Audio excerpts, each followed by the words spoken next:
Hey guys, I went to Japan. As you can imagine, the flight was long. So we took about a 2.5 hour flight to Dulles, and then from Dulles we flew straight to Haneda, and the flight is about 14 hours, but there were thunderstorms near the Haneda airport, so it was more like a 16 or 17-hour flight, which is long. But that's plenty of time to watch a bunch of movies, which I did. So I watched 6 movies on the flights there and back. And I also got sick while I was in Japan, and I had a hotel day where I watched an additional movie, and I'm going to talk about that one too. As I go through these movies, I'll rate each one based on how much I like them in general and how much I liked watching them on a plane, which can be very different things. We flew on United. Maybe if some of these are available, you guys can watch these on your next flights. Or not, if my reviews encourage you not to. I won't be getting into spoilers for any of these movies. Okay, so let's get into the movies that I watched. I watched Friendship, which is kind of like one of those absurd comedies that came out recently with Tim Robinson and Paul Rudd. Cells at Work, which is a Japanese live action movie that's intended to teach you about human anatomy. Lord of the Rings 1, no preface needed. The Surfer, which is a movie about Nick Cage slowly going insane in the Australian outback due to adult bullying. I watched Back to the Future, again, no preface needed. And I watched Parasite, which was super popular in 2020 when it won the Academy Award for Best Picture. And finally, in my hotel room when I was sick, I watched Fall, which is that movie about the 2 girls who climb that super, super high tower. All right, let's get into it. Number 1, Friendship. Friendship is about this guy named Craig, who is a lonely suburban dad played by Tim Robinson. He becomes obsessed with his cool new neighbor, played by Paul Rudd, after delivering a package to this guy's house.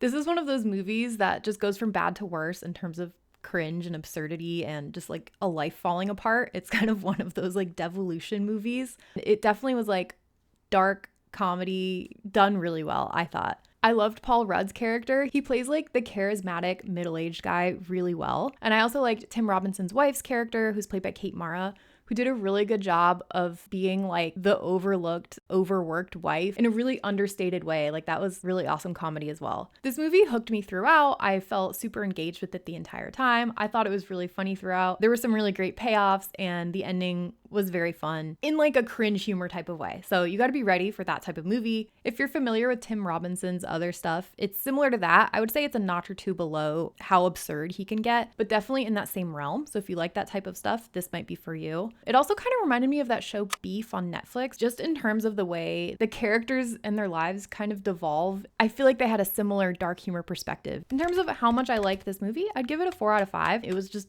fun, good comedy. As far as how much I liked watching this on a plane, I would give it a 5. I think it was right in the sweet spot of being really engaging without being too heavy or too deep or like something that required an intense amount of attention or emotional investment. It didn't overstay its welcome. It was a good length. I never felt bored or like I wanted it to be over. Great plane watch. Number 2, Cells at Work. This movie is really weird. This is such a weird one for me to have on the list. This is a Japanese movie that is designed to teach you anatomy.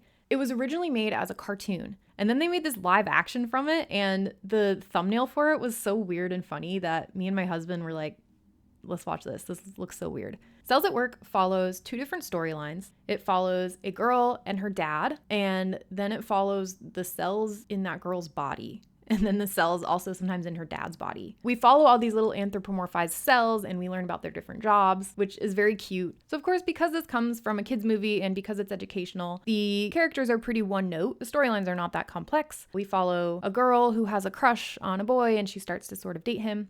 And her dad doesn't live a very healthy life. So of course that's helpful for us to learn what happens inside your body when you don't live a very healthy life. And then in the girl's body, we follow a cell who like wants to know her place in the world and doesn't feel like her job is very important. She's a red blood cell, so her job is to transport oxygen. All these other cells have way cooler jobs, but over time she comes to realize how important it is to transport oxygen. Hopefully that didn't spoil too much, just kind of the arc of a cell. I think you'll be okay. I don't know how many people are going to watch this and actually go and watch Cells at Work. If you do, please leave a comment. I think that'd be hilarious. Anyway, one thing that I found kind of funny in a dark way is that in order to demonstrate certain pathologies and what the body actually has to do when someone gets sick, there's a lot of sickness in this movie and it was like kind of dark. It took some dark turns. Kind of sad for a movie of this caliber, but it was competent. It did what it did kind of well. This wouldn't like teach you anatomy if you didn't know it, but it definitely would be helpful for you to commit some topics to memory if you were like studying for an anatomy exam or if you wanted a little refresher course. I was also super surprised by the budget that went into it. There were like so many extras in this movie and like real looking cities and structures and stuff. Like I thought this was going to be like an after school special. Better than I expected, but my expectations were super low. So In terms of how much I liked this movie, I'd give it like a 2.5 out of 5. How much did I like watching it on a plane? I'm gonna say 3 out of 5. It did hold my attention, and it was like such a weird novelty that it was kind of fun. There were some scenes that were embarrassing to have on my screen. They really dragged on a toilet humor joke for like 5 minutes. They went like really deep on the toilet humor joke. That in itself was funny that they committed that hard, but it was weird. Next on the list is Lord of the Rings 1, The Fellowship of the Ring. I don't think I need to go into Lord of the Rings too much. If you haven't seen it, you definitely should. I love Lord of the Rings. Like, these are flawless movies. I think they're so good. Unfortunately, it just didn't hit on the plane. Lord of the Rings is a long, complex, drawn-out epic. And when you're on your own, long, drawn-out epic of being on a plane, it can kind of just like hammer in the slowness and like the long way you have to go before you reach your destination. We do not stop till nightfall. What about breakfast? Tokyo was our Mordor. For some reason, it just made us feel like super restless and antsy. I think it was just too dramatic and building for the short, frustrated attention spans that we had on this plane. We did get through like a third of this movie, and in that third, I was just reminded of how flawless this movie is. I could go on and on. This is not a new take. There are plenty of people who love Lord of the Rings, way more than me probably. I digress. This movie gets a 5 for me in terms of how much I like it. It's just an amazing movie. For watching it on a plane, I'm gonna give it a 2. I think if the circumstances had been different, if we had started right when we took off, we might have been a little more invested, but we were already kind of like halfway through and just feeling like our butts hurt and I was tired of sitting and I didn't want to watch a long epic. Not the best plane watch, but that's just me. The next movie I watched is The Surfer. I'm excited to talk about this movie. It's really weird. This movie is a movie where Nick Cage gets like bullied into madness. I watched this movie because it was recommended by Toddy Boya, who's an Australian movie reviewer and YouTuber. I'll link the video where he talks about this movie below. It's about this guy whose dream is to buy a house on the coast where he used to surf so that he can go there and surf again and take his son surfing. Pretty simple dream, pretty idyllic, pretty common. But on this beach, there is this weird gang that doesn't let anybody else surf on that beach. They gatekeep the beach to like a weird degree. And it basically just devolves from there. Similar to the movie Friendship, this movie kind of shows the devolution of a character into madness. Nick Cage was like the perfect pick for someone to do this part. And it took a similar dark humor perspective to that devolution.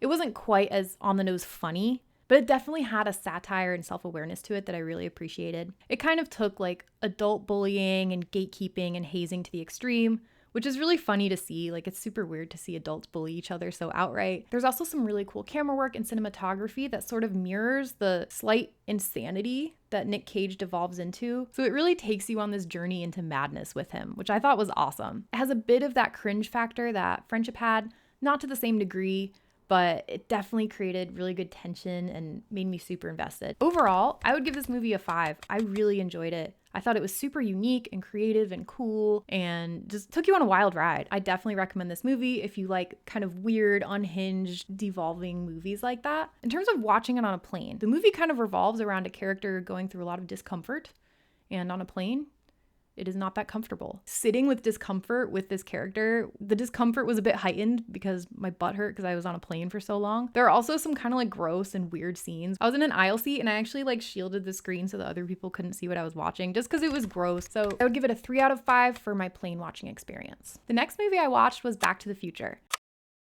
Everybody knows this movie, but maybe like me, you might not have seen it for quite a while. I hadn't seen this movie since I was a kid. And when I was a kid, I was like, this movie's old. I don't get it. Anyway, if you haven't seen it, it's about a very cool high schooler named Marty who is friends with this genius professor who invents time travel out of a DeLorean. And Marty accidentally travels to the year that his parents met. He accidentally changes the course of history so that his parents don't fall in love and realizes that if he doesn't fix this, he will cease to exist. So the movie is about him closing that time loop and making sure that his parents fall in love so that he can be born one day in the 80s. Really fun premise, and honestly, it's just such a fun movie. There was a ton of attention to detail in this movie that I really appreciated. There are really great little quips and jokes. It doesn't overstay its welcome. It's short, it's sweet, it's to the point. It sets up a premise and it fulfills its promise on that premise. It does what it set out to do. It's more than competent. It's super fun, super engaging. I would give this a 5 out of 5 in general. I think it's just a great movie. And I would give it a 5 out of 5 in terms of plane watch. I think this is such a fun movie to watch on a plane. It's short, it's sweet, it's engaging. It'll make you laugh. It'll make you want to know what happens next. Even if you've already seen it, I think it's a fun rewatch. The next movie is Parasite.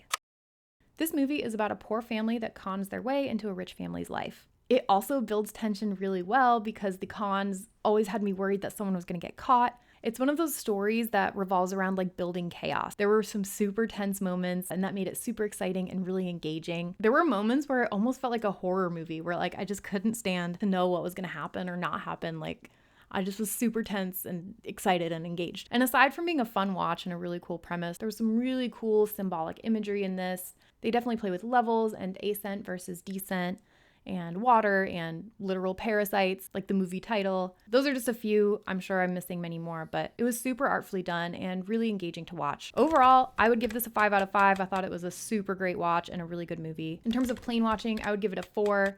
There were some scenes that were not super appropriate, so if you're near kids or someone who you think might not want to see really intimate or violent scenes, just keep that part in mind. Otherwise, I thought it was really engaging and suspenseful and super fun to watch. I'm going to talk about one more movie, which is when I was really sick in Japan. So I watched the movie Fall. I want to talk about this movie because it was like so unique and weird, and I just need to tell somebody about it. I'd kind of written this off to be like Sharknado level stupid. I mean, the trailer really leans into the fact that this is like a very simple premise where 2 girls climb a tower and then they get stuck up there. And that is what it's about. 2 girls climb a tower and they get stuck up there. But I think my expectations were a little too low. So in terms of like storyline and writing and dialogue, this movie is like a notch or 2 above Sharknado. It is not super artful in terms of its scripting or story writing, really on the nose with expositional stuff. The dialogue is pretty heavy-handed. If you're scared of dying, don't be afraid to live. They really scream the themes at you, literally. If I let you go back now, fear wins. Some of the character relations felt kind of forced, and like some of the themes just felt like shoehorned in. One of the girls is an influencer and her friend keeps trying to like force her to be her true self, and it seems like kind of like a jab at influencers. It just felt like such an easy, overdone theme. You're not your true self when you're online. Show your true colors. Don't be so shallow when you're on the internet. I don't know. I just thought that was like kind of a lame storyline. However, all that to say, this movie surprised me in the best way possible. I won't tell you when and I won't tell you how, but it made me so happy when it surprised me. It got me back in. I was like kind of chalking this movie up to be pretty lame, not very good. And then it surprised me, and I'm gonna leave it at that. If you want to be surprised, I think this is a really fun watch. Also, it builds tension so well. More than competent in terms of its tension and suspense building. This is like very tenterhooks. The visuals are really scary. And I thought it was such a cool way to build suspense. Like this is such a cool environment that they created. If heights freak you out at all, this might freak you out. Without any spoilers, if you want to be surprised, if you want to be delightfully, pleasantly surprised, please watch this movie. And then let me know in the comments that you watched it and what you thought about it. I would give this movie a 3 out of 5. I didn't watch it on a plane, but I think it would be fun to watch on a plane. Of course, these scores are based on me and my preferences, especially when it comes to what I like to watch on planes. I like watching things that are engaging, not too long, not too heavy, but interesting and make me think a little bit. Of course, your mileage may vary. You guys might have totally different preferences for what you watch on long plane rides. And of course, I am no expert. I just really love movies and I love to talk about movies. I think one silver lining of a very, very long plane ride is that I got to watch a bunch of new movies and talk about them. Let me know in the comments below what your favorite movie is to watch on a plane. Thank you guys so much for watching. Like and subscribe for more content like this, and I'll see you next time.